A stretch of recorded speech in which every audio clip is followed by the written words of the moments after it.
Salut tout le monde, j'espère que vous allez bien. Je suis toujours Pauline de la page Facebook By Popo et de l'Instagram By Popo. Aujourd'hui, on se retrouve pour une nouvelle vidéo. Alors cette vidéo, je la voulais un petit peu aide-mémoire pour avoir des idées de cadeaux à offrir quand on coud. Parce qu'on a la chance de savoir coudre. Si vous me rejoignez sur la chaîne, c'est certainement que vous êtes intéressé par la couture. Du coup, n'hésitez pas à vous abonner dès maintenant. Et personnellement, c'est vrai que je fais plein de choses en couture, mais parfois je sèche un peu en fait sur une idée, alors qu'il y a plein de choses à faire. Et surtout, je me disais que ça pourrait être sympa d'avoir des idées rapides ou qui demandent peu de tissu à faire, qu'on peut faire un petit peu au pied levé, parce que c'est ça qui va nous sauver la mise bien des fois. On va commencer dans un premier temps pour des cadeaux destinés aux enfants, pour terminer par la suite pour des cadeaux plutôt adultes. L'idée numéro 1, personnellement j'ai vraiment trop craqué sur le doudou Lapinou de chez Petit Dom, que j'ai découvert il y a pas longtemps, et franchement, c'est super rapide à faire, vous avez besoin d'aller à la maternité, vous savez que vous allez voir un enfant en bas âge, c'est le cadeau idéal. Si vous avez une brodeuse ou de quoi le personnaliser, ce sera une petite touche en plus.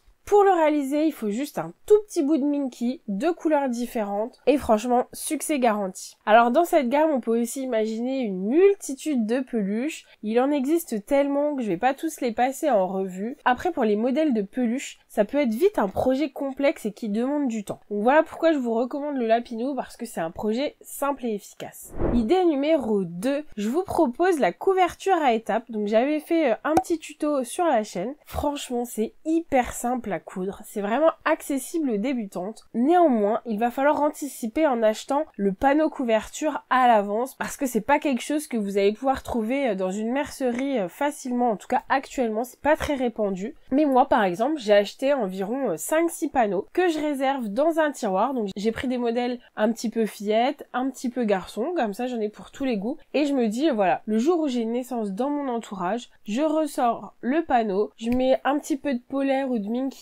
à l'arrière et c'est très vite réalisé. Idée numéro 3, coudre une guirlande de fanion. Franchement, pour un anniversaire, pour une fête particulière ou pour une chambre d'enfant, je trouve vraiment qu'on peut s'amuser, on peut même recycler des chutes de tissu et c'est encore mieux quand on connaît les couleurs favorites de la personne parce qu'on peut facilement s'adapter et c'est vraiment un projet facile à réaliser. Alors pour pas que la vidéo fasse 3 heures, je vous ai pas fait tous les tutos de tous les cadeaux, mais dans la barre de description, donc juste en dessous de la vidéo, vous cliquez sur le menu déroulant et vous aurez tous les liens que j'utilise pour réaliser ces cadeaux. Idée numéro 4, on est toujours du coup chez les enfants. Un petit bavoir personnalisé. C'est pareil, ça demande vraiment pas beaucoup de tissu. Il en existe de toutes les formes et toutes les tailles différentes. Mais franchement, cousu avec un petit coton tout mignon, c'est vraiment trop craquant. Bon, ok, c'est pour le tacher de carotte après. Mais quand même, dans un cadeau, c'est l'intention qui compte, non? Idée numéro 5, mais qui peut aussi servir à une jeune femme, faire un petit chouchou. Alors c'est franchement tout bête comme projet, c'est un petit cadeau sympa ou qui peut venir en complément d'un autre et assorti à une tenue, c'est juste trop joli. Il y a franchement pas besoin de grand chose, un tout petit morceau de tissu, un petit bout d'élastique.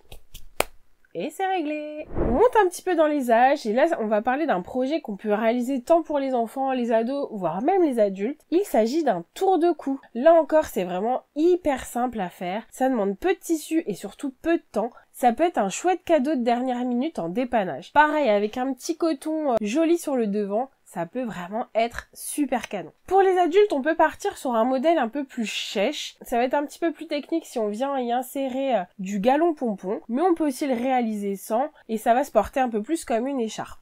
Idée numéro 7, je vous propose de réaliser un pied au sec. Franchement, dans mon entourage, je connais plein de personnes qui vont à la piscine, que ce soit la piscine municipale ou alors qui ont la chance d'avoir une piscine chez eux. Et le pied au sec, du coup, il sert pour les adultes comme pour les enfants. Là encore, vous pouvez retrouver le tuto sur ma chaîne. C'est hyper simple à réaliser. Néanmoins, ça demande d'avoir un petit peu de coton enduit à la maison, ce qui n'est pas forcément une matière qu'on utilise beaucoup. Idée numéro 8, je vous propose de réaliser un petit coussin. Alors suivant votre niveau de couture, vous pouvez le faire avec ou sans fermeture éclair, ou même le personnaliser, donc on peut partir de quelque chose de très basique. L'avantage du coussin carré, c'est que ça ne demande pas forcément beaucoup d'anticipation, alors que pour le coussin cœur avec les photos de famille, comme expliqué dans le tutoriel, il faudra commander le tissu au préalable, mais franchement, ça met vraiment très peu de temps à être réalisé. Idée numéro 9. Alors ça, c'est vraiment un projet que j'ai beaucoup offert quand j'ai débuté la couture. Effectivement, j'aime vraiment beaucoup offrir des cadeaux cousus main. Et alors, une petite pochette, mais on peut le faire sous tous les formats, presque à toutes les sauces, je dirais. Et franchement, il y a vraiment de quoi s'amuser avec ou sans passepoil, en changeant les fermetures. Pourquoi pas une pochette pour ranger la tablette, ou alors carrément jusqu'au sac. Vraiment, il y a un panel de choix énorme. Donc on peut aller du projet vraiment très simple au beaucoup plus compliqué comme le sac Georges de Vigny DIY. Donc voilà, à vous de voir l'investissement en matériel et en temps dont vous disposez. Mais franchement, il y a vraiment de quoi s'éclater. Petite anecdote, par exemple, j'avais cousu une petite pochette pour pouvoir mettre un petit peu d'argent dedans quand j'avais été à un mariage. Donc je trouvais que ça laissait quelque chose un petit peu de symbolique qui allait rester du mariage dans notre cadeau et en même temps les mariés pouvaient tout à fait bénéficier de l'argent comme ils l'envisageaient. Et justement, ça m'amène à mon idée numéro 10. Pour aller sur le sac, pourquoi pas coudre un petit porte-clés. Personnellement, à la maison, j'ai souvent des petits bouts de sangle qui restent de projets de sac où il me reste franchement 3 fois rien. Vraiment pas de quoi en faire grand chose. Du biais, on en a tout à la maison. Du plus ou moins joli, mais là pour le coup, je vous conseille d'en prendre un assez chouette, c'est ce qui va faire le joli rendu de votre porte-clés. Et pourquoi pas se créer son biais soi-même grâce au tissu, à jauger en fonction de votre expérience en couture. Moi je m'en étais réalisé un il y a quelques années, il est toujours sur mes clés de voiture. On peut vraiment s'amuser avec des petits bouts de tissu qu'on a beaucoup aimé. Je vous montre ça tout de suite. Donc voilà à quoi ça ressemble. Donc c'est vraiment pas grand chose et je pense que toute la beauté de ce porte-clés, c'est ce joli Liberty. Donc ça peut vraiment être un tout petit cadeau ou alors quand on reçoit une table d'invités, à le glisser sur chaque assiette parce que ça va être compliqué de faire un projet long et élaboré ou à moins de s'y prendre vraiment très en avance et c'est quelque chose qu'on va pouvoir avoir facilement sur soi ou alors comme je vous le disais pour personnaliser un sac pour aller encore plus loin. Alors pour réaliser ce tutoriel vous aurez besoin de ces petites boucles. Moi j'en ai acheté toute une flopée sur AliExpress, du coup j'ai vraiment de quoi faire et je peux faire plein de porte-clés. Donc quand vous avez acheté un lot, franchement vous en avez pour un moment. Tout comme le reste, je vous mets du coup tous les liens dans la barre de description. Ensuite, vous avez besoin d'une petite chute de sangle. Veillez bien à ce que ça ne dépasse pas la largeur de votre boucle parce que ça risquerait de ne pas être très esthétique et la sangle pourrait se dédoubler sur les côtés, ce qui n'est pas forcément très joli. Alors pour ce tutoriel, je vais couper 20 cm de sangle. Ensuite, vous avez besoin de l'équivalent dans un joli biais ou même un joli ruban si vous avez. Alors pour le biais, si vous voulez vous faciliter le rendu et les finitions, vous pouvez le repasser ouvert comme ceci pour que la trace du milieu disparaisse. Mais sinon, on peut aussi faire ça à la fin. Alors dans un premier temps, vous allez placer votre biais sur la sangle. L'idéal est d'avoir une chute de sangle à peu près équivalente à la largeur du biais. Donc à vous de faire quelques tests dans vos chutes de ce qui conviendra le mieux. Ensuite, je vais venir mettre quelques clips pour que mon biais bouge le moins possible. Et pareil, de l'autre côté. Le principe va donc consister à fixer notre biais tout le long de chaque côté. Donc on va essayer de coudre le plus proche du bord et de la façon la plus régulière possible. Donc on vient faire la même chose des deux côtés. On démarre par un petit point d'arrêt au début.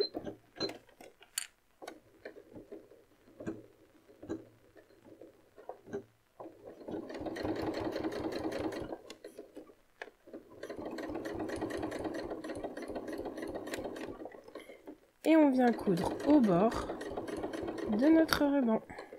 Un petit point d'arrêt pour terminer. Et la couture est déjà finie. Je vais venir repasser au fer pour écraser la couture du milieu de mon biais. Maintenant, on va venir couper le surplus de ruban. On vient plier notre sangle. Surtout, attention au sens de votre ruban s'il en possède un. Et bien bord à bord, on vient insérer au milieu de notre attache. Vous voyez, il y a des petites dents qui vont venir retenir. Alors, l'avantage de ces petites attaches, c'est qu'elles sont assez bas de gamme dans le sens où elles se plient à la main. Je viens déjà pré-plier une première fois en serrant et ensuite grâce à une petite pince ou un petit marteau, vous allez pouvoir serrer un petit peu plus fort. Alors surtout n'appuyez pas très fort parce que cette attache marque très rapidement. Donc moi j'utilise un tissu pour justement que la pince fasse le moins de marques possible. Et voilà le travail. Il n'y a plus qu'à passer le petit anneau et à le mettre où vous souhaitez. Franchement, un petit porte-clés super simple à réaliser. En 11e position, je vous propose de réaliser des petites lingettes démaquillantes. Donc ça, franchement, c'est un projet super accessible pour les débutantes. Sur la chaîne, je vous avais proposé un tuto où vous pouvez même réaliser le petit pochon de rangement. Donc c'est un petit plus qui fait toujours son petit effet. Je vous invite donc à regarder le tutoriel. En 12e position, pourquoi ne pas réaliser un sac à tarte? C'est un objet assez connu du monde des couturières, mais personnellement, j'en vois pas énormément en vente dans le commerce et je trouve que c'est toujours très pratique pour transporter une quiche, une tarte. Moi, ça m'arrive régulièrement d'en amener au travail, mais aussi parfois chez des amis, quand tout le monde cuisine un petit peu. Donc voilà, c'est un petit projet qui peut être fort sympathique. En 13e position, si vous disposez d'un peu plus de temps, je vous propose de réaliser une trousse de toilette. Alors moi, j'avais adoré le modèle disponible dans le livre de Paillettes et Bobinettes. Je vous en avais déjà parlé sur la chaîne. Je l'ai énormément offert à Noël et je l'avais personnalisé au goût de chacun. Donc franchement, ça avait fait son petit effet. Mais j'avoue que c'est un projet qui demande plus de temps et ça va être difficile de le faire au pied levé. En avant-dernière position, on peut tout à fait imaginer coudre un vêtement pour la personne. Ça va être quand même beaucoup plus délicat parce qu'il va falloir connaître sa taille, ses goûts, ses mensurations. C'est pas forcément super évident. Ça va être plus facile par contre pour un enfant. Coudre un petit t-shirt. Au pire, vous faites une taille un peu supérieure pour être sûr qu'il va pouvoir le mettre à un moment donné, mais on peut vraiment s'éclater. C'est un projet hyper rapide, en 1 heure de temps c'est fait. Là encore, je vous avais proposé un tutoriel pour le réaliser et franchement on peut vraiment s'éclater. Moi c'est l'anniversaire de ma choupette dans pas longtemps et je compte glisser ça pour qu'elle ait un petit paquet en plus. Et enfin en dernière position, je vous en parle seulement maintenant parce que c'est quand même un projet qui est assez dédié pour Noël. Là encore, je vous avais fait une vidéo sur la chaîne pour coudre une chaussette de Noël. Alors on peut vraiment la personnaliser avec des photos ou sans, avec le prénom. Et franchement, c'est hyper simple. Et une chaussette de Noël, je trouve que ça fait toujours plaisir aux adultes, aux enfants, avec un peu de chocolat à l'intérieur. Ça peut être un chouette cadeau. Le kit que j'avais utilisé est franchement à un prix dérisoire pour une super qualité. Le fait main, je trouve vraiment que ça a une toute autre valeur. Et c'est super chouette, je trouve qu'on donne un petit peu de soi, de son temps, de ses idées. Et j'aime beaucoup offrir du fait main. La couture nous permet vraiment un champ de réalisation absolument énorme. Je m'arrête ici pour aujourd'hui, mais je crois que je pourrais faire une vidéo d'1 heure sur le sujet. Il y a plein de choses à faire. Je vous ai parlé de mes chouchous, de ce que j'ai déjà expérimenté et offert pas mal de fois, le pratico-pratique. Mais si vous avez d'autres idées, je serais vraiment heureuse de les lire dans les commentaires, qu'on puisse échanger nos bons tuyaux et nos coups de cœur. N'hésitez pas. L'espace commentaire peut du coup servir un petit peu de base de données, comme c'est souvent le cas sur la chaîne. Donc lâchez-vous, n'hésitez pas. J'espère que vous avez aimé cette vidéo. N'hésitez pas à mettre un pouce parce que c'est hyper encourageant et ça motive pour vous proposer d'autres formats. Je vous fais plein de bises créatives et moi j'adore offrir des cadeaux. Alors je m'en vais tout de suite sur ma machine à coudre pour en préparer de nouveaux.